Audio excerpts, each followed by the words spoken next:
दोस्तों नमस्कार। आज हम आपके लिए लाए हैं एक बहुत ही जरूरी टॉपिक बच्चों के बारे में। बचपन बहुत ही निराला होता है, लेकिन कभी कभी ये समस्याओं का घर भी बन जाता है बच्चों के लिए। मानसिक विकास और शारीरिक विकास बच्चों में ना होना या कम होना, ये एक बहुत बड़ी समस्या पैदा कर देती है और इसके लिए माता पिता काफ़ी परेशान हो जाते हैं। कई बार बच्चों का पोषण ठीक ढंग से नहीं होने पर तथा अन्य कारणों के कारण भी शारीरिक और मानसिक विकास रुक जाता है या नहीं होता है। कभी कभी मानसिक विकास ठीक से न होने पर बच्चा बड़े होने पर बच्चों की तरह ही व्यवहार करने लगता है। ऐसे में होम्योपैथिक दवाइयाँ बहुत ही कारगर सिद्ध होती हैं और 100% आपको फ़ायदे देंगी। ये अन्य किसी साइंस में नहीं है। इसका मुख्य कारण जो है हार्मोन्स की कमी और शरीर में पोषक तत्वों का अभाव, ये इसके मुख्य कारण हैं। इसके लक्षणों के बारे में हम थोड़ा सा जान लेते हैं कि क्या लक्षण हैं इसके। बोलने में देरी होना, सीखने में कठिनाई, एक बात को बार बार बच्चा भी रिपीट करता है, जो आप बोलते हैं वही बच्चा भी बोलता है। ध्यान की कमी होती है, चीज़ों को समझने में बहुत देर लगता है।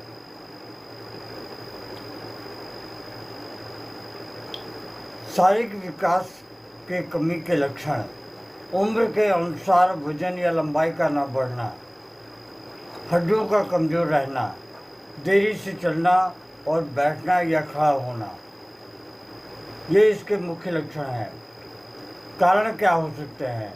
जन्म के समय कमजोरी या प्रीमैच्योर डिलीवरी, पोषण की कमी, थायराइड या हार्मोनल प्रॉब्लम, बार बार किसी बीमारी से ग्रस्त रहता है बच्चा, घरेलू या सामाजिक तनाव को सुन के भी उसकी मानसिक बढ़ाव जो है वो कम हो जाती है। शारीरिक और मानसिक विकास के लिए होम्योपैथी में बहुत सारी विभिन्न औषधियों का प्रयोग किया जाता है। ये औषधियाँ ऐसे ही नहीं दी जाती हैं, बल्कि इन औषधियों का साइंटिफिक विश्लेषण आज से 200 साल पहले ही हुआ है, 250 साल पहले ही हुआ है, जिसे सर हैनीमैन ने दिखाया था। इन लक्षणों को अभी लोग कहते हैं कि इसकी प्रूविंग दिखाइए, साइंटिफिक प्रूविंग दिखाइए। साइंटिफिक प्रूविंग पहले से ही हमारी मटेरिया मेडिका में लिखी जा चुकी है। लोग समझते हैं नहीं और नाना तरह की विवेचना करने लगते हैं। पहली और सबसे बड़ी औषधि जो है वो है ब्राइटाकार्ब। ब्राइटाकार्ब जिन बच्चों का शारीरिक व मानसिक विकास ठीक से नहीं हुआ हो, वो बौना रह गया हो और वह कुछ सोच भी नहीं सकता, कुछ कहने पर उसे बातों को याद नहीं रखता, उसकी लंबाई नहीं बढ़ती, दिन प्रतिदिन मोटा और थुथुरा होता जाता है। ब्राइटाकार्ब औषधि 200 की शक्ति में बच्चे को अगर आप रोज़ 1 से 2 बार दें, अगर वो छोटा नन्हा बच्चा है तो उसे 2 बूंद 1 कप पानी में डाल के उससे 2-2 चम्मच सुबह में, दोपहर में, शाम को, रात में 4 बार या 3 बार देते रहें। सिर्फ 1 बूंद 1 कप पानी में डालकर, याद रखें बढ़िया से। अगली जो दवा है वो है कैल्केरिया फॉस, बहुत बड़ी दवा है हड्डियों की वृद्धि के लिए।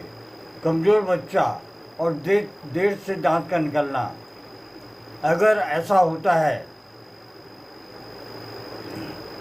तो आप कैल्केरिया फॉस औषधि बायोकेमिक में भी दे सकते हैं, होम्योपैथिक में भी दे सकते हैं।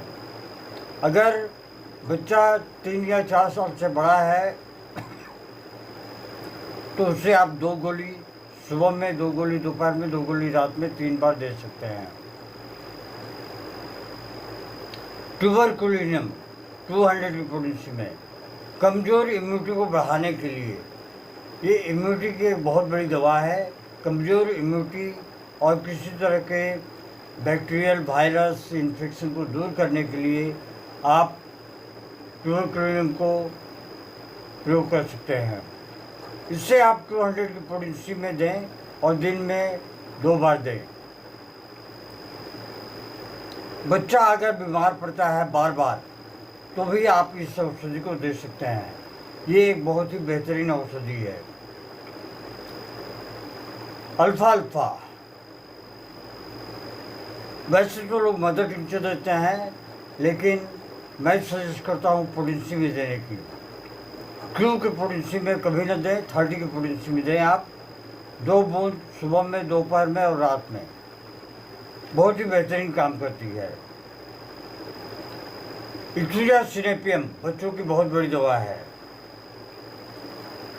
इक्लूजा के लक्षण कुछ इस प्रकार हैं,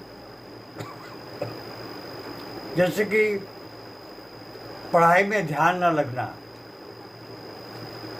किताबों से डरना और दूध का ना पीना, दूध ना पच पाना, ये भी एक है। दूध बच्चा पीता नहीं है, डर के मारे कि पिएगा तो उससे अपच हो जाएगी, दूध नहीं पच पाएगा। अगली जो औषधि है वो है नेट्राम्यूर। नेट्राम्यूर औषधि में वजन का ना बढ़ना, थकान, सूखापन,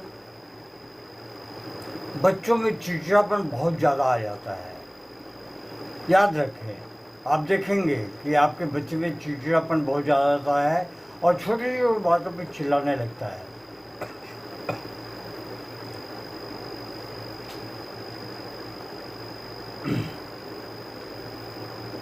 आगे बढ़ते हैं। लेसिथिनियम मानसिक सतर्कता बढ़ाने और दिमागी विकास के लिए लेसिथिनियम औषधि बहुत ही बड़ी दवा है। लेसिथिनियम मानसिक विकास को और ब्रेन के हार्मोन्स को भी काफ़ी ताकत देती है। ये एक बहुत ही बेहतरीन दवा है। इससे बढ़िया दवा और कोई दूसरी हो नहीं सकती। ब्लैडर का भी एक बहुत बड़ी दवा है। मैं आज दवाइयों के फ़ोटो लगा दूंगा, आप कृपया इसे देखें और होम्योपैथी को अपनाएं, क्योंकि होम्योपैथी में किसी तरह की कोई साइड इफ़ेक्ट नहीं है। आपके बच्चे में कोई दुष्प्रभाव नहीं जाएगा, आपका बच्चा स्वस्थ रहेगा, उसका मानसिक और शारीरिक विकास होगा। कंटिन्यूसली आप दवाइयाँ खिलाएंगे कम से कम 2 से 3 महीने तक, और आप लोग ज़्यादा से ज़्यादा इस वीडियो को शेयर करें और अपने नज़दीकी होम्योपैथिक डॉक्टर से संपर्क करें जो योग्य होम्योपैथिक डॉक्टर हैं। दोस्तों, हमारा ये अवेयरनेस जानकारी के लिए है, जागरूकता पैदा करने के लिए है, एजुकेशन पर्पज़ के लिए है हमारी ये वीडियो। आशा है आप इसे लाइक, शेयर और सब्सक्राइब अवश्य करेंगे। जय Hind. Long live homeopathy, long live animal.